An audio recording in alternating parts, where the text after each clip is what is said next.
Nag-mid-lane Cho ako dito sa Classic kasi toxic yung mga kampi ko. Wait lang, teka. Parang si Raichu yung kalaban ko ah. Ewan ko lang kung legit to. Pero biglang nag-reply. Ako ba daw yung nakalaban ni Franca? Sabay sabi ko sa kanya, oo, pero legit Raichu ba? At sabi niya sa akin fake daw siya. Wala akong pake.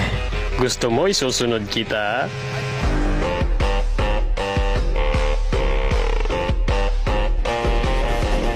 O syempre pakitaan natin siya ng mga malupitang double dash. Alam kong king of double dash ka pero ipapatikim ko to sa'yo. At sinabihan niya pa talaga ako ng gaya-gaya. Kung inakala mong double dash lang yung kaya kong gawin sa'yo, nagkakamali ka. Marami pa kong kayang gawin. So dito tinipihan ko siya at sabi niya tipigads daw ako. Ipapatikim ko sa'yo ang double dash kahit ikaw yung double dash king. Sabay sabi niya sa akin na bangis daw ako. So dito ay dadaan lang sana ako sa mid lane para mag-clear ang kaso pinatikim niya ako dito ng double